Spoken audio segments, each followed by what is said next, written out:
네, 반갑습니다. 구역공과 두 번째 시간 2과 믿음의 공동체, 믿음의 공동체. 우리도 한 믿음의 공동체죠. 어떤 공동체예요? 동트는 꽃동산교회. 그죠? 우리도 이제 이런 공동체라는 거, 믿음의 공동체라는 거 잊지 않았으면 좋겠습니다. 자, 오늘 본문 말씀은 사도행전 2장 43절에서 47절까지 말씀입니다. 자, 그럼 여러분들이 성경을 교독하는 게 가장 좋겠죠. 저는 여러분들을 위해서 제가 먼저 혼자 성경 말씀을 다 읽도록 하겠습니다. 사람마다 두려워하는데 사도들로 말미암아 기사와 표적이 많이 나타나니 믿는 사람이 다 함께 있어 모든 물건을 서로 통용하고 또 재산과 소유를 팔아 각 사람의 필요를 따라 나눠주며 날마다 마음을 같이하여 성전에 모이기를 힘쓰고 집에서 떡을 떼며 기쁨과 순전한 마음으로 음식을 먹고 하나님을 찬미하며 또 온 백성에게 칭송을 받으니 주께서 구원받는 사람을 날마다 더하게 하시니라. 아멘. 예, 말씀을 다 읽었는데요. 암송 성경 구절이 있습니다. 사도행전 2장 47절이죠. 이것도 읽는 그리고 암송하는 방법이 있어요. 끊어서 보는 거죠. 하나님을 찬미하며 이렇게 하나님을 찬미하며 하나님을 찬미하며 세 번 반복하면은 거의 외울 수 있습니다. 자, 그다음에 또 자를까요? 또 온 백성에게 칭송을 받으니 하나님을 찬미하며 또 온 백성에게 칭송을 받으니 또 온 백성에게 칭송을 받으니 자 여기 이제 또가 중요하겠죠. 그 전에도 칭송을 받았다. 근데 또 받는다 이런 거겠죠. 하나님을 찬미하며 또 온 백성에게 칭송을 받으니 자 그 다음은 우리가 너무나 잘 알고 있는 관용구처럼 우리가 많이 암송하고 있는 거죠. 주께서 구원받는 사람을 날마다 더하게 하시니라. 자, 그럼 외우기 쉽습니다. 하나님을 찬미하며 또 온 백성에게 칭송을 받으니 주께서 구원받는 사람을 날마다 더하게 하시니라. 자, 이렇게 외워서 여러분 더 여러분의 믿음이 말씀으로 인하여 풍성해지길 소망합니다. 자, 그럼 요점 한번 볼까요? 하나님 나라를 전파하는 교회는 하나가 되어 서로 나누는 공동체입니다. 뭐 여러 가지 나눌 수 있겠죠. 근데 은혜도 나눠야 돼요. 은혜. 이런 은혜가 있었다. 은혜도 나눠야 돼요. 그러면 은혜를 나누려면 은혜 체험을 많이 해야 돼요. 그죠? 은혜 체험을 많이 해야 돼요. 은혜 체험을 하려면은 우리가 주님에게 붙어 있어야지 가능합니다. 네. 그래서 여러분들이 붙어 있어서 은혜 체험을 많이 하시고 그 은혜를 나누는 여러분들이 되었으면 좋겠습니다. 하나가 되는 게 또 중요하겠죠? 네, 이렇게 보시면 될 것 같아요. 자, 두 번째 본문 이해로 들어갑니다. 자, 사도행전의 저자는 누구예요? 누가. 네. 누가는 예루살렘의 유대인 중 많은 무리가 회심한 경험한 결과 몇 명이요? 약 3천 명의 사람이 회개하여 예수님께 삶을 헌신하고 세례를 받게 된 사실을 언급했습니다. 41절. 41절 읽어드리면 이렇게 돼요. 그 말을 받은 사람들은 세례를 받음에 이날의 신도수가 3천이나 더하더라. 3천 명이라는 거죠. 3천 명. 굉장하죠. 우리 교회가 정말 3천 명 빨리 됐으면 좋겠습니다. 네. 자, 누가는 이제 예수님을 믿고 경험한 회심이 새롭게 예수님을 따르는 사람들에게 어떠한 영향을 미치게 되는지 설명을 합니다. 예수님을 믿으면 그의 삶이 어떻게 변화가 되는지, 어떠한 변화가 있게 되는지, 그 변화된 삶은 무엇인지 보면은 성도들은 함께 모입니다. 함께 모입니다. 모이는 게 중요하겠고, 모여서 뭐 하냐? 예배드리죠. 가장 중요한 거. 그리고 또 열심히 배웁니다. 또 각자의 집에서 모여 교제합니다. 그리고 희생하면서 필요를 채워줍니다. 다른 사람들의 필요, 뭐 물질적이든 아니면 정신적이든 영적이든 영적인 건 뭐 기도, 대표적인 게 기도, 말씀의 은혜 나누는 거, 이런 것들이 있을 수 있을 것 같아요. 좋은 찬양 소개. 이런 것들도 있을 수 있겠죠. 다 여러분들이 가능하리라고 봅니다. 자, 예수님을 향한 이러한 헌신은 예수님을 따르는 자들의 삶에 근본적인 변화를 가져왔습니다. 자, 이 사람들은 예수님을 믿고 따르면서 근본적인 변화가 가져갔는데 우리는 어떨까요? 우리 한번 살펴보도록 하겠습니다. 자, 다음 페이지 말씀 속으로 성도들의 하나됨이 실생활 속에 어떻게 나타나고 있습니까? 44절 보면 실생활 속에 하나됨이 어떻게 되냐? 여기 보면은 다 함께 있어. 그러니까 하나 되어서 함께 있다. 네, 첫 번째는 함께 있다. 여러분들이 다 함께 있다는 것, 한 공간 안에 있다는 것, 이게 굉장히 중요하죠. 자, 그리고 나서 함께 있는 것뿐만 아니라 또 무엇을 하고 있어요? 말씀에 보면은 서로 모든 물건을, 여기 보면은 모든 물건을 서로 나눴다, 통용했다. 자, 이렇게 이야기를 합니다. 자, 그러면 여기를 한번 가로를 한번 쳐봐요. 모든에. 자, 물건을 서로 통용했다. 이거는 어느 정도 가능해요. 근데 놀라운 거는 뭐냐면은 모든이 붙어지면서 놀랍게 우리를 만들고 있어요. 모든 물건을 통용했다. 정말 쉽지 않죠. 그런데 이들은 그렇게 했어요. 왜요? 왜 어떻게 가능했을까요? 하나 되었기 때문에. 함께 하는 것뿐만 아니라 하나 되었기 때문에. 예. 요 부분들 정말 우리도 성령 안에서 하나가 돼서 정말 많은 물건들, 모든 물건들 서로 통용하는 우리 모두가 되었으면 좋겠습니다. 2번 문제. 성도들은 재산과 소유를 팔았어요. 그리고 어떻게 처분했을까요? 45절 말씀 보면은 또 재산과 소유를 팔아. 요 내용이 그대로 나오죠. 그런데 그 판 것을 가지고 뭐를 했느냐? 각 사람의 필요를 따라 어떻게 했다고요? 나눠 주었다.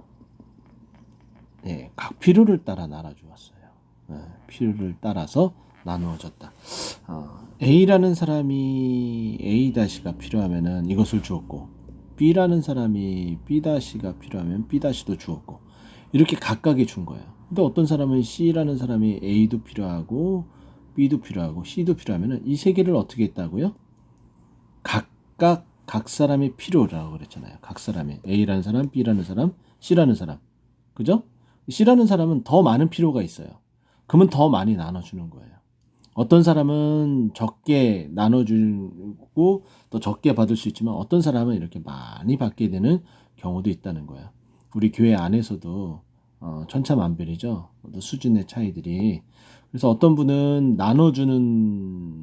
나누는 데에 더 많은 것이 해당되시는 분이고 어떤 분은 그 나눠줌을 받는데 한 개만 받는 사람도 있고, 근데 2개 받는 사람도 있고, 3개 받는 사람도 있고, 여러 개 받는 사람도 있고, 이렇게 각각의 다 형편에 따라 다 다르다는 거야.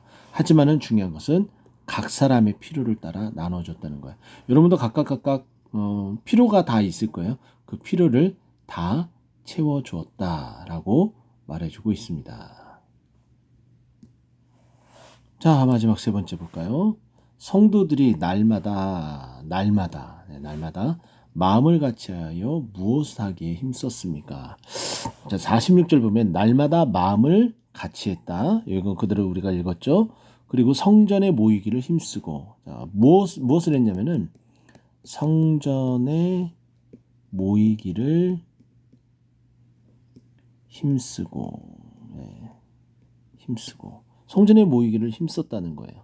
자, 모여서 뭘 했을까요? 자, 46절을 말씀 보면은 첫 번째는 떡을 뗐다.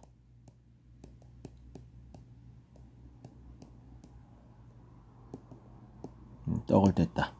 그리고 두 번째는 한 마음으로 음식을 먹었다.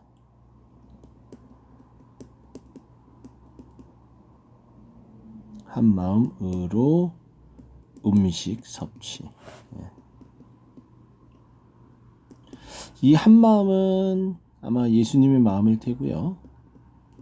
그리고 또한 어떠한 마음일까요? 감사의 마음이겠죠. 예. 모든 건 다 감사하면서 먹으면 됩니다.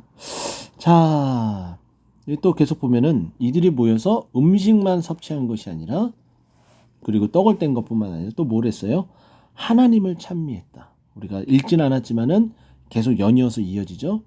하나님을 찬미하며 47절에 보면은 하나님을 여기에는 46절만 되어 있는데 47절까지 같이 보는 게 좋겠죠. 하나님을 찬미했다. 네, 여기까지 해당되는 거예요. 그리고 온 백성에게 칭송을 받은 것은 함께 힘쓴 게 아니니까 여기까지 한 거죠. 하나님을 찬미했다. 그래서 성도들이 날마다 모여서 한 것은 떡을 떼고 한 마음으로 음식을 섭취하고 또 하나님을 찬미했다. 이런 일을 한 거예요. 우리도 날마다 모여서 뭐 먹는 시간이 아니라면 이런 것들은 못하겠지만은 우리는 하나님을 계속 찬미할 수 있잖아요. 이런 것들 우리가 꼭 염두에 두고 힘쓰는 우리 모두가 되었으면 좋겠습니다. 자, 묵상 이야기 마지막 페이지죠. 예수님께서 부활하신 후 그 몸이 신령한 몸으로 변했습니다. 그래서 못 알아봤죠. 엠마오로 가는 두 제자도 못 알아봤습니다. 하늘로 승천하신 후에는 이 땅에 보이신 몸을 대신 세우셨는데 바로 그리스도의 교회입니다. 그래서 교회를 그리스도의 몸이다 라고 표현을 하죠. 그리고 그리스도는 교회의 머리다 라는 표현을 쓰고, 자, 어거스틴은 교회를 그리스도를 통해서 생명수를 주는 구원의 우물이다. 구원의 우물이다. 예.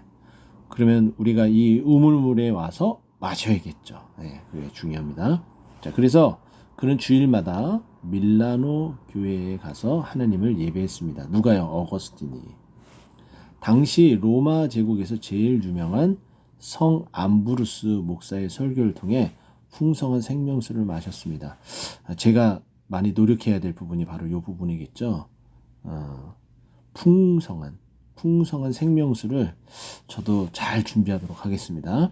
뿐만 아니라 종교개혁자 마틴 루터는 다음과 같이 말했습니다. 제사장 아론은 장식품을 거친 화려한 외모로 향기를 풍기며 성전에 나타났으나, 대제사장의 대표격이죠. 아론. 처음 제사장으로 임명받은 사람이니까요.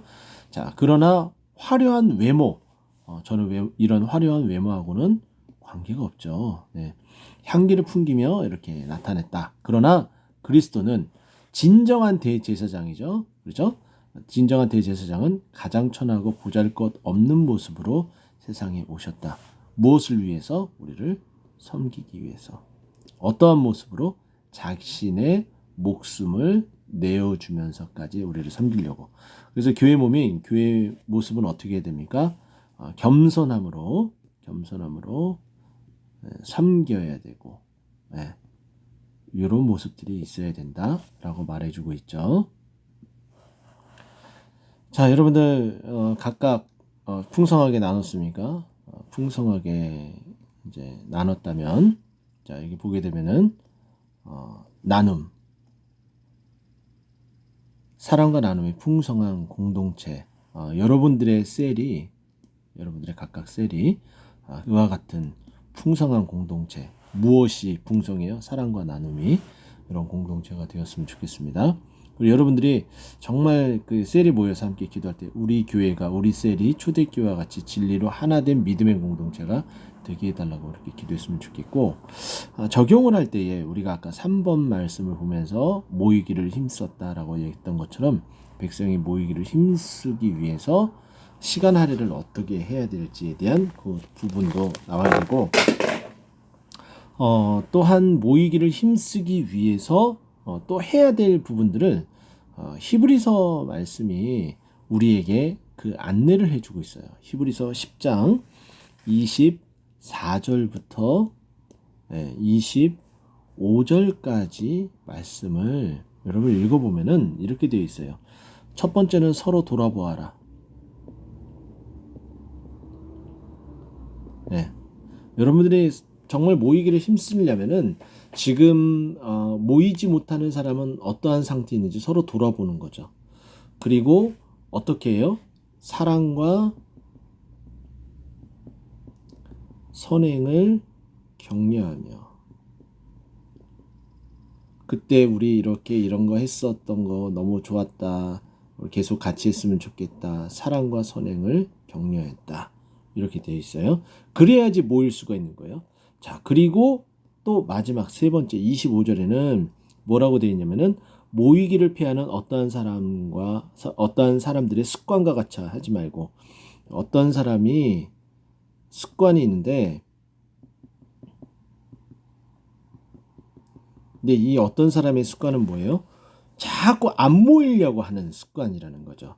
아, 너 요즘 바빠. 입에 달고 다니죠? 바빠. 나 시간이 안 돼. 나 요즘 너무 분주해. 뭐 이런 얘기들. 어떻게 하든지 미꾸라지처럼 이렇게 빠져나가려고 하는 그런 일들.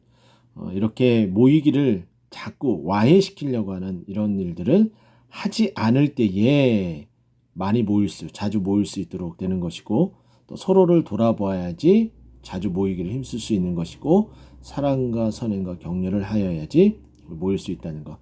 이 부분은 여러분들이 약간 3번 문제를 하면서 나눠도 좋을 듯합니다.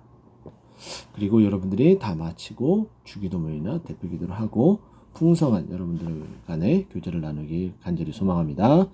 이상입니다.